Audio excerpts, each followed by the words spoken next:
হে everyone, আজকে কিন্তু আমরা চলে আসলাম গরুর মাংস দিয়ে ভুনা খিচুড়ি রান্না করার জন্য। আজকে কিন্তু আমাদের রাতে খাওয়ার জন্য কিছুই নেই, তাই আমরা ভাবলাম যে আজকে ভুনা খিচুড়ি রান্না করা যাক।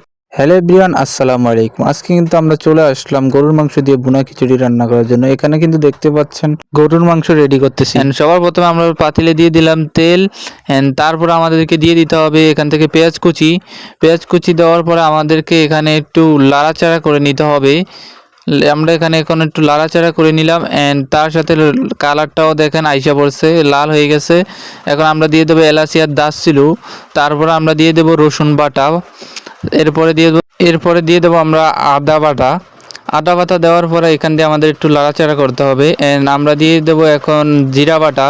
জিরা বাটা দেওয়ার পরে আমরা এখানে সবার একটু হলদের গুঁড়ি দিয়ে নিতে হবে। এরপরে দিয়ে দেবো আমরা মরিচের গুঁড়া। মরিচের গুঁড়ো দেওয়ার পর আমরা এখানে হালকা করে একটু লাড়াচাড়া করে নিতে হবে আমাদের। এরপরে আমরা মাপ মতো দিয়ে দেবো পানি। পানি দেওয়ার পরে এরপরে আমরা গরুর মাংসটা দিয়ে দেবো। এখন গরুর মাংসটা দিয়ে আমাদেরকে একটু ছোট্ট করে নিতে হবে, লাড়াচাড়া করে নিতে হবে।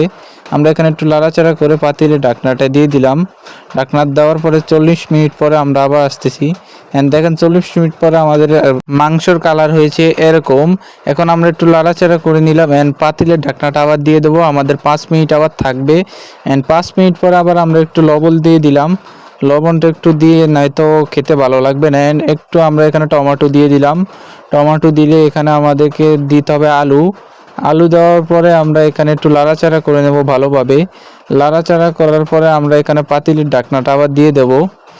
এরপরে থাকবে 10 মিনিট। তারপরে আমাদেরকে এদিকে আবার চড়াতে হবে। এখানে প্রথমে আমাদেরকে দিতে হবে তেল খিচুড়ির জন্য। আমরা এখানে তেল দিয়ে দিলাম পরিমাপ মতো, তার সাথে পেঁয়াজ কুচি দিয়ে দিলাম। পেঁয়াজ কুচি দেওয়ার পরে আমরা এখানে কালার আসা পর্যন্ত অপেক্ষা করব। পেঁয়াজ কুচির কালার চলে আসছে, আমরা চালের গুঁড়িটা দিয়ে দিলাম। চালের গুঁড়ি দেওয়ার পর আমরা একটু লাড়াচাড়া করে নিতে হবে। এদিকে দেখেন আবার যে আমরা মাংসটা একটু লাড়া দিলাম। কিন্তু দুইটা চুলাতে দুইটা বসিয়েছি, একটাতে বসিয়েছি মাংস আর একটাতে বসিয়েছি চাউল খিচুড়ির জন্য। এখানে আমাদেরকে খিচুড়িতে পরিমাণ মতো পানি দিয়ে দিতে হবে, লবণ। দুইটা দেওয়ার পরে আমাদের এখানে মরিচ দিয়ে দিতে হবে। মরিচ দেওয়ার পরে আমরা এখানে একটু হালকা পাতলা লাড়াচাড়া করে দেবো। পাতিলের ঢাকনাটা আমরা দিয়ে দিলাম এখানে। আমাদের আবার 10 মিনিট ওয়েট করতে হবে এখানে।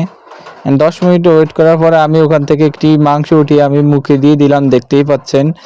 দেখি আবার মাংসের কি অবস্থা। মাংসটা আমাদের এখন ঢেলে দিতে হবে খিচুড়ির মধ্যে। আমরা খিচুড়ির মধ্যে ঢেলে দিলাম। এখানে আমাদেরকে একটু লাড়াচাড়া করতে হবে ভালো করে। আমরা এখানে আবার দিয়ে দেবো ধনিয়া পাতা। ধনিয়া পাতা দেওয়ার পরে আবার এখানে আমাদেরকে একটু লাড়াচাড়া করতে হবে। পাতিলে ঢাকনাটা দিয়ে দেবো। আমরা কিন্তু এখানে আবার 10 মিনিট পরে উঠালাম।